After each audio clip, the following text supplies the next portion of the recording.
আমি যন্ত্র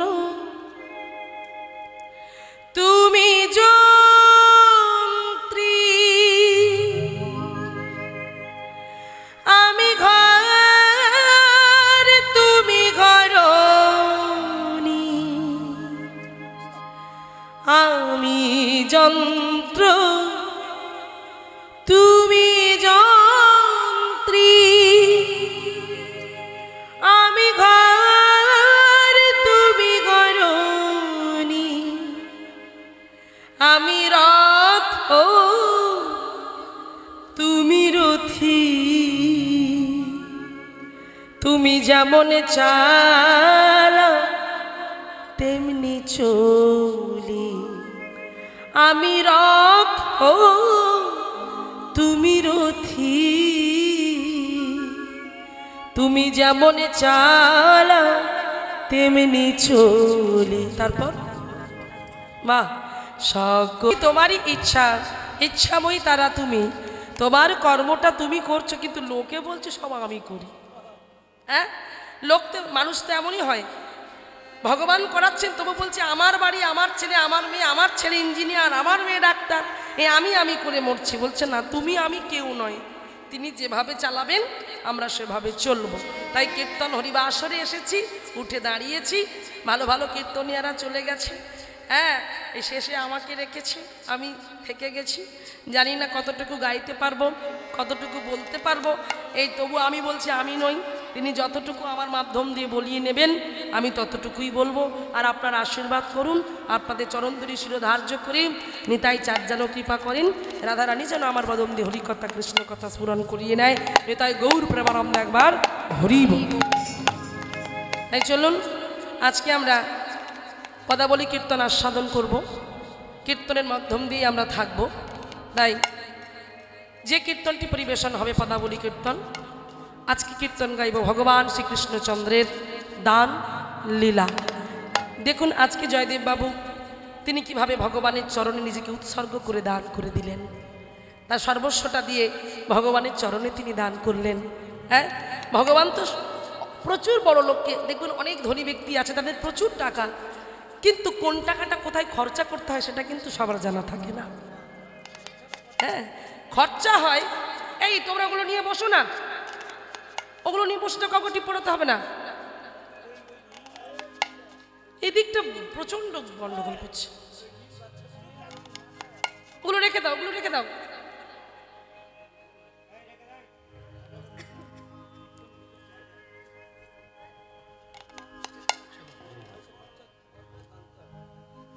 তাহলে অর্থটা কোথায় ব্যয় করতে হয় সেটা আগে জানতে হবে। অর্থ ভগবান সবাইকে দিয়েছে। ভগবান যখন পৃথিবীটা সৃষ্টি করে জীব সৃষ্টি করলেন, জীব সৃষ্টির সময় তিনি বলেছিলেন আমি প্রত্যেকটা জীবের মধ্যে দেব বুদ্ধি, বিবেক, জ্ঞান, সব কিছু তাদের মধ্যে থাকবে। কিন্তু তারা কিভাবে কোন দিকে খরচ করবে, তারা পাপের দিকে খরচ করবে না পুণ্যের দিকে খরচ করবে, সেটা সম্পূর্ণ তাদের ব্যক্তিগত ব্যাপার। কিন্তু ফলটা আমি দেব, ফলটা আমি দেব। তাই তোমাকে আমি অর্থ দিয়েছি, তুমি যদি সেটা ভগবানের কাজে লাগাও, ভালো কর্মে লাগাও, কোনো দান ধ্যান করো, কোনো গরিব দুঃখীকে দাও, তোমার সেটা পুণ্য লেখা হবে চিত্রগুপ্তের খাতায়। হ্যাঁ, যদি তুমি যে অর্থটা আমি দিয়েছি সেটা নিয়ে খারাপ কাজে লাগাও, হ্যাঁ, ভগবানের জন্য তুমি দান করতে পারছো না, ভগবানের জন্য তুমি অর্থ দিতে পারছো না, অথচ বাড়িতে লোক কুটুমের জন্য ভালো কিছু রান্না করে কত কিছু করে খাওয়াচ্ছ, তাহলে এটা কি?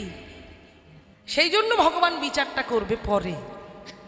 তাই প্রত্যেকের মাথায় থাকতে হবে এটা কলিযুগ, কলি বহু দোষ, বহু দোষের, দোষে দোষে পরিপূর্ণ, মানে পা ফেলতে দোষ, বাকশক্তিতে দোষ, আহারে দোষ, সবটাই দোষ।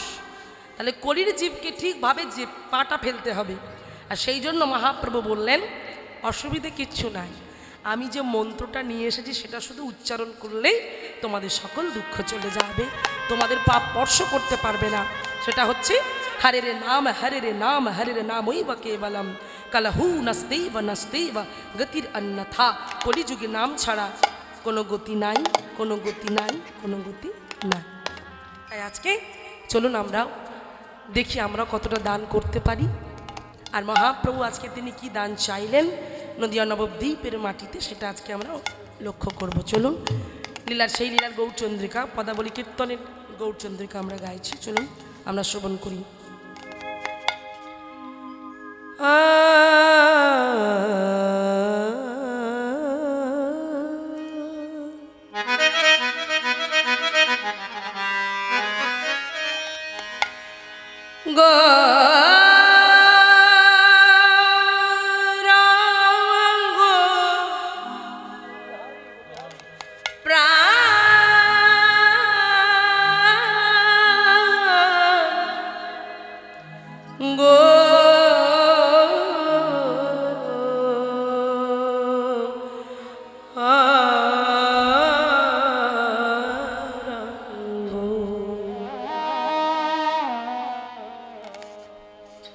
গৌরাঙ্গ চাঁদের মনে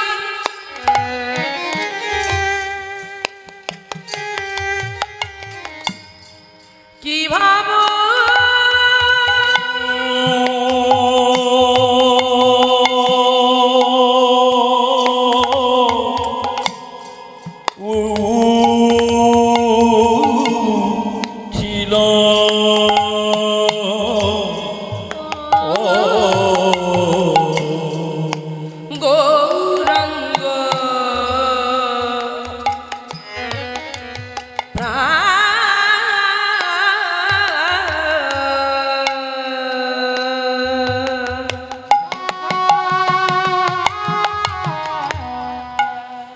আমার আমার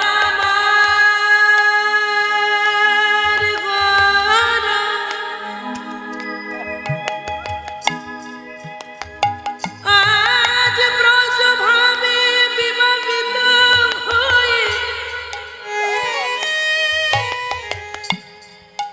আজ নদিয়ার চাঁদ গোরায় বৃন্দাবনে যেমন ভাবে ব্রজ গোপীদের কাছ থেকে দান চেয়েছিলে, সেই ভাব যখন তানার অন্তরে জাগরিত হলো, ও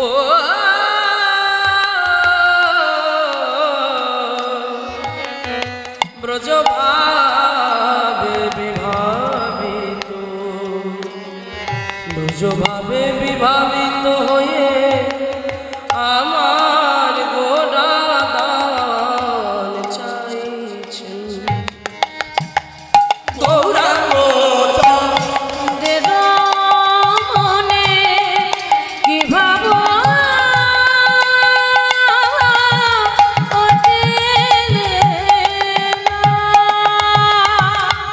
গামা পানি সা বাগা গামা পানি নি নি নি জারে জারে নি রে জারে নি জানি রবারা মা বাগা গারে জানে পানি পানি জাগারে জা। রাগটা হলো পরদীপ রাগ, সে রাগে গৌরাঙ্গ গৌরাঙ্গ গৌরাঙ্গ চাঁদের মনে কি ভাবো ও খেল নদিয়ার ঝাড়ে গোরা দান শিরা জিলা নদিয়া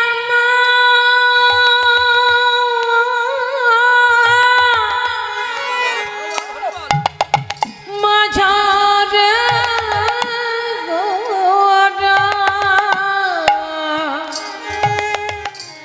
গোরা দান धन से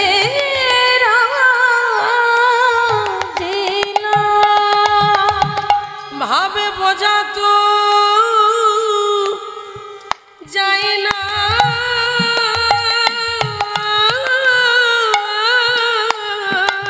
भावे বোঝা তো হরি বল রাধে রাধে। যায় না,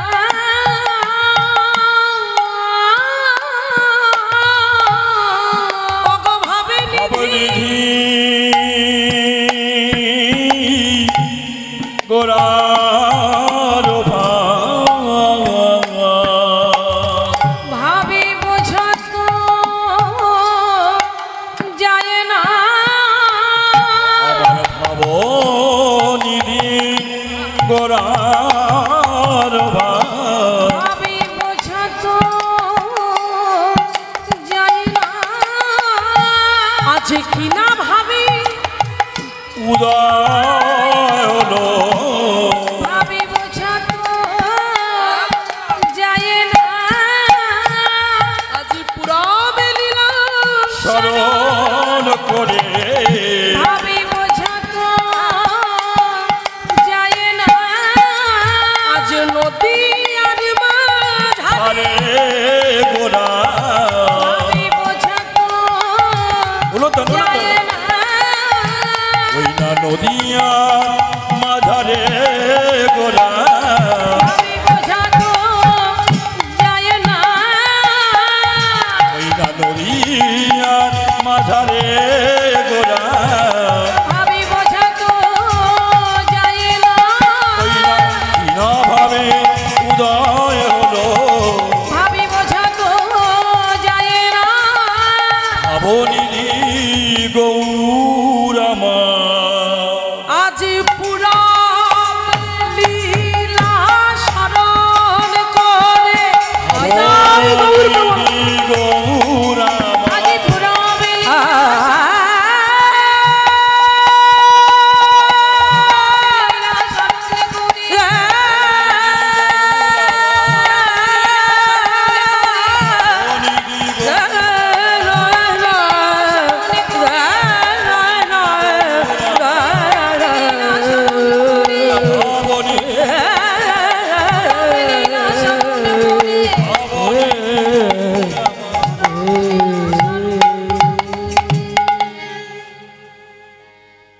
গৌরাঙ্গ চাঁদের মনে কি ভাব উঠিল, নদিয়ার মাঝারে গোরা দান সিরাজিল। পদাবলী কীর্তন না, শ্রবণ করলেই মঙ্গল। নববিধা ভক্তির প্রহ্লাদ মহারাজ এই 9টা ভক্তির কথা বলে গেছে, যে 9টা ভক্তির মধ্যে যদি একটাও যদি কেউ করতে পারে তাতেই মঙ্গল। সেটা একবারে প্রথমেই বলা হচ্ছে শ্রবণী মঙ্গলাম। এই যে শুনতে এসেছেন, এই যে বসেছেন, এই যে কানের ভিতর দিয়ে মরমে পশিল গো, এ ভিতরে যাওয়া মানে এতেই কাজ। এখন যদি কেউ মনে করে রাত বাড়ছে চলো বাড়ি যাব, যদি বাড়িতে গিয়ে ঘুমিয়ে শুয়েও পড়েন তাতেও কাজ, কানে তো যাবে। আমার কোনো দুঃখ নেই, আমার কোনো দুঃখ নেই যে ভক্ত নেই বলে আমার দুঃখ নেই। আমি একটা জিনিস জানি, একটা জিনিস বুঝি। অনেকে আছে যে এত রাত হয়ে গেছে, শ্রোতা নেই, কি গান করবো। আরে তুমি কি গান করবে, তার গান সে করিয়ে নেবে, এটা আমি জানি, আমার গুরুদেবের আশীর্বাদ। হ্যাঁ, তো একবার নামাচার্য হরিদাস ঠাকুর নয়, একজন বাবাজি ছিলেন, তার নাম ছিল হরিদাস স্বামী। তো তিনি খুব সুন্দর গান গাইতেন। ওনার শিষ্যকে জানেন, যার গান শুনে, যে এমন গান করতেন যার গান শুনে আকাশে বৃষ্টি নামত, যার গান শুনে পাতা ঝরে পড়ত, তার নাম কি জানেন?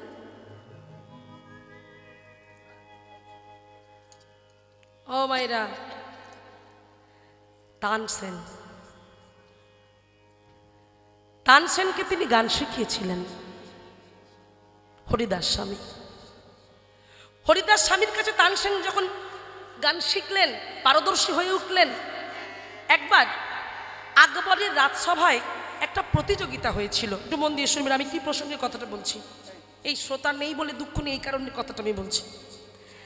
তো আকবরের রাজসভায় যখন প্রতিযোগিতা হয় যে সর্বশ্রেষ্ঠ যারা খুব ভালো শিল্পী, যারা গান গাইতে পারে, তাদেরকে নিয়ে একটা কম্পিটিশন হবে, আর সেখানে যে জিততে পারবে তার জন্য পুরস্কার আছে। তো এবার আকবরকে তানসেনকে যখন গান শিখিয়েছিলেন হরিদাস স্বামী, হরিদাস স্বামী তানসেনকে বলেছিলেন যে তানসেন, তোমাকে আমি গান শেখাচ্ছি আমার গান বিক্রি করার জন্য নয়,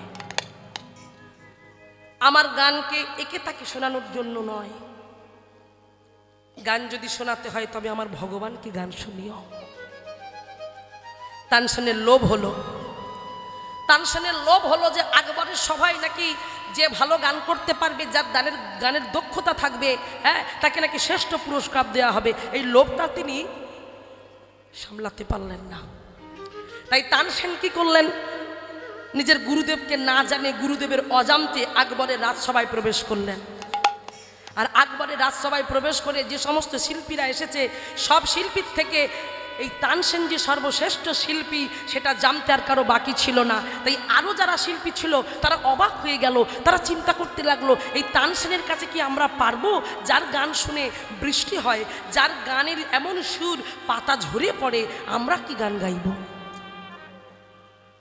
এবার যখন পাশাপাশি সবাই বলা বলি করছে, ওনার কানের কথাটা গেল, তানসেনের কানে যখন ওই কথাটা গেল, তানসেন তখন আরো ফুলে ফেপে চতুর্গোণা হয়ে উঠল যে আমার থেকে সুন্দর মনে হয় আর কেউ নেই, আমি সর্বশ্রেষ্ঠ। এবার বলতে লাগলো যে কি আর গান করবে মহারাজ, আমাকে পুরস্কারটা দিয়ে দিন, এখানে কেউ পারবে না গান গাইতে। দেখুন অহংকার, সঙ্গে সঙ্গে অহংকার চলে এলো। তখন আকবর মনে মনে চিন্তা করলেন, সম্রাট আকবর, যে তানসেনের এত অহংকার, তানসেনের উপরে কি আর কোনো শিল্পী নেই যে এই তানসেনের এই কথার উপর জবাব দিতে পারে? তখন আকবর পাঠিয়ে দিল দূত, তোমরা দেখে এসো তো আর কি কেউ কোথাও নেই যে এই তানসেনের কথার উপর জবাব দেওয়ার মতো কোনো ব্যক্তি, কোনো ভালো শিল্পী আছে কিনা। বেরিয়ে পড়লেন জঙ্গলে, জঙ্গলে খোঁজাখুঁজি শুরু হয়ে গেল, কে আছে কে আছে তানসেনের থেকেও অপূর্ব সুন্দর গান গেয়ে সবাইকে মনোরঞ্জন করতে পারে, সবার মনকে আপ্লুত করতে পারে, কে আছে? হঠাৎ খুঁজতে খুঁজতে খুঁজতে খুঁজতে জঙ্গলের ভিতরে চলে গেল কয়েকটা প্রহরী, আর প্রহরীর ভিতরে গিয়ে দেখলেন অবাক এক দৃশ্য। কি দৃশ্য দেখলেন লক্ষ্য করুন, কথার মধ্যে ধ্যান দিন মায়েরা। কি দৃশ্য দেখলেন?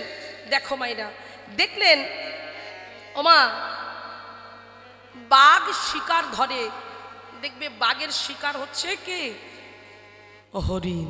বাঘ, বাঘের শিকার ও হরিণ। তাহলে বাঘ যদি হরিণকে দেখতে পায় সে কি চুপ করে থাকবে? থাকবে না। আর হরিণ যদি বাঘকে দেখতে পায় ভাববে যে আমাকে খেতে আসছে, তাই হরিণ পালাবে ছুটে। হ্যাঁ, তাই এদিকে কি ঘটনা ঘটলো, এদিকে প্রহরীরা ওই আশ্চর্য ঘটনা দেখে বলছে, এই ভাই দেখবি আয়, দৃশ্যটা শুধু দেখ, এমন দৃশ্য এর আগে কখনো কোনোদিন দেখিসনি। ছুটে এসেছে, ছুটে এসে দেখছে কি জানো মায়েরা, যে বাঘের পিঠের উপরে হরিণ দাঁড়িয়ে কি যেন তারা শুনছে। তাদের ভিতরে ভিতরে যে একটা হিংসা ছিল, বাঘ যে হিংস্র, বাঘ যে হরিণ দেখলে থাকতে পারে না, তার শিকার সেটা তারা ক্ষণিকের জন্য ভুলে গেছিল। বন্ধুর মতো ওই বাঘের পিঠের উপরে হরিণ কি যেন শুনছে। তখন প্রহরীরা ভাবলো যে কি এমন জিনিস তারা শুনছে যার জন্য বাঘ তার শিকারকে ধরতে ভুলে গেল। দেখি তো কি দেখলো, কি জানো, ভেতরে প্রবেশ করে দেখলো হরিদাস স্বামীর কণ্ঠে অপূর্ব সুন্দর কীর্তন।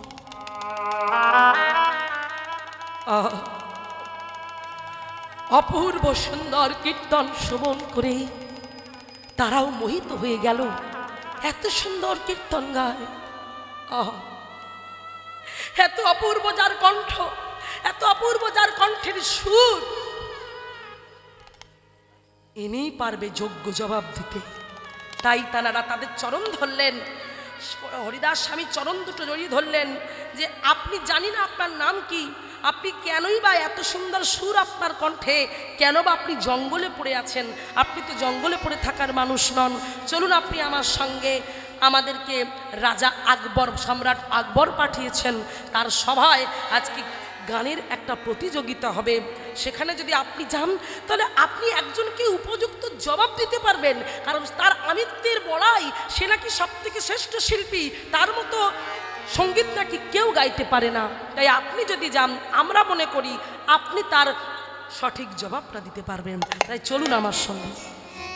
হরিদাস স্বামী বললেন, না না, আমি তো কারো মনোরঞ্জন করার জন্য গান গাই না, কারোর মনকে সুন্দর করার জন্য গান গাই না।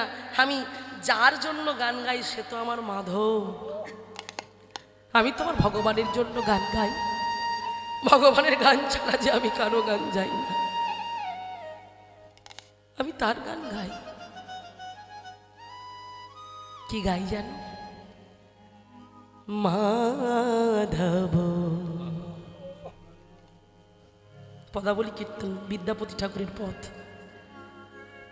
बहुत विनती करतो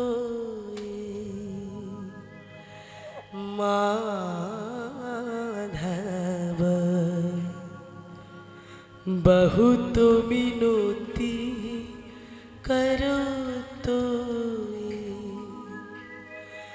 देहि तुलसी तिला देहो समर्पिला, देहि तुलसी तिला देहो समर्पिला, दया नहीं छोड़ विचार माधव, बहुत विनती करो तो। हे माधव, बहुत मिनती करे तो तुम्हार चरणे आमार এই মিনতি, এই নিবেদন। দেহি তুলসী তিল এই দেহ সমর্পিল, দয়া নাই ছাড় বিচার। তুমি দয়া ছেড়ো না, আমার দেহ তিল তুলসী দিয়ে আমি তোমার চরণে অর্পণ করি। তাই আমি অজ্ঞ, আমি মূর্খ, আমি তোমার সেবা জানি না, আমি তোমার পূজা জানি না। তোমাকে কেমন করে ভালোবাসতে হয়, তোমাকে কেমন করে নিজের করতে হয় আমি জানি না। দয়াল, তুমি কৃপা করে আমার সকল অপরাধ মার্জন করে ক্ষমা করে তুমি তোমার চরণে আমাকে আশ্রয় দিও। এবার কি বলছে? গণাইতে দোষ গুণ लेस ना पावी, तू जब করবি বিচার। কি বলছে? আমার এত দোষ, আমি এত পাপী, প্রতিটা নিয়ত চলতে চলতে অপরাধ হয়ে যায়, বলতে বলতে অপরাধ হয়ে যায়। আমি এত পাপ করি নিজের অজান্তে, আমি নিজেও জানি না। তাই আমার বহু দোষ তুমি গুণে শেষ করতে পারবে না। কিন্তু তুমিই তো কৃপা করে পৃথিবীর বুকে এনেছো, আমি তো তোমারই সন্তান।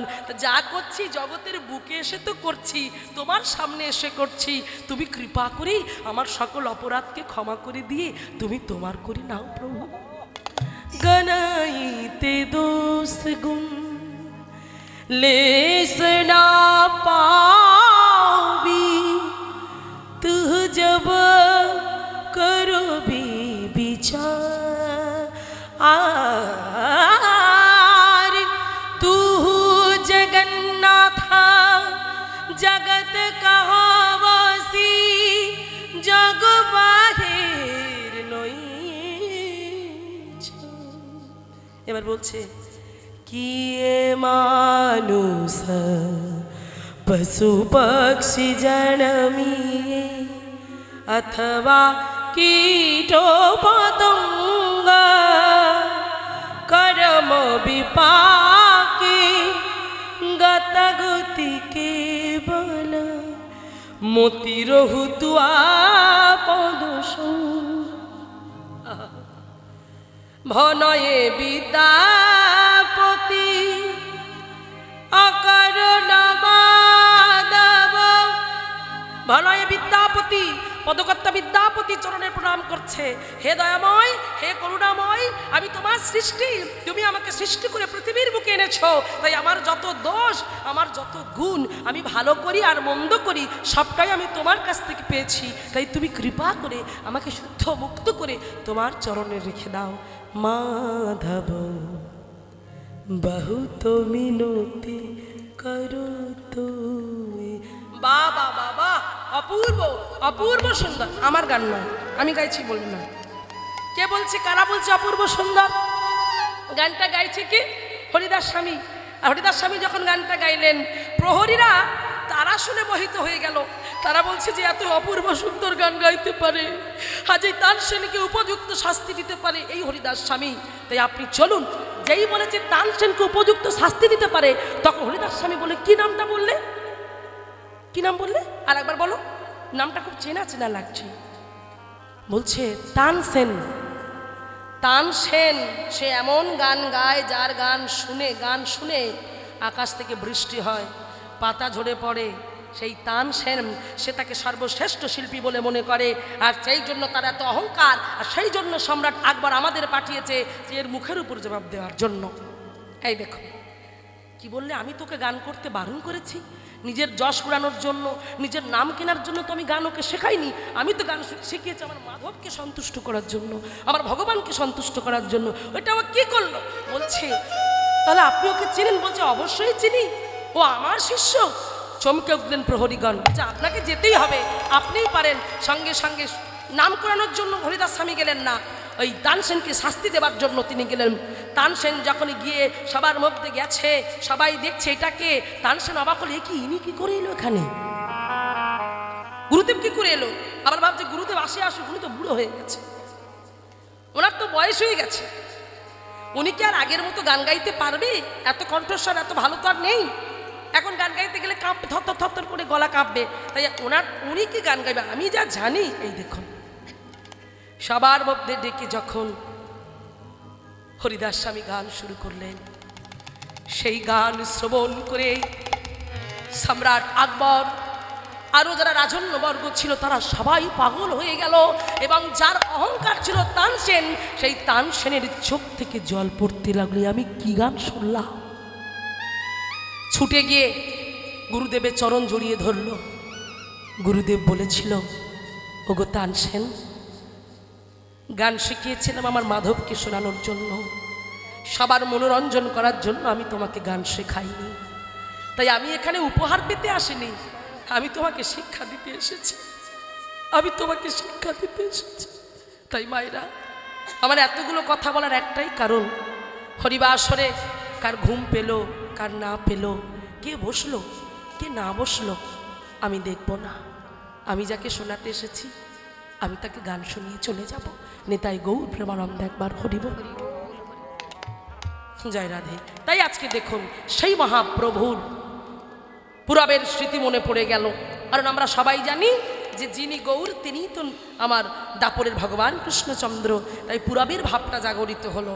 আর কীর্তন করতে করতে নদিয়া নবদ্বীপের মাটিতে কীর্তন করতে করতে হঠাৎ করে তিনি দেখলেন যে নদিয়া নবদ্বীপের পথ ধরে কয়েকজন নাগরিকগণে চলেছেন। মাথায় তাদের যেন কি আছে সেটা দেখে আজ মনে আনন্দ হলো। আর আনন্দ হওয়াতে তাদের সঙ্গ, কাদের সঙ্গ? যে ভক্তদের সঙ্গে গান গাইছিল, যে ভক্তদের সঙ্গে কীর্তন করছিল, সেই সঙ্গটা ত্যাগ করলো। আর সেই সঙ্গটা ত্যাগ করে আজকে আমার মহাপ্রভু ঊর্ধ্বশ্বাসে ছুটতে ছুটতে চলেছে।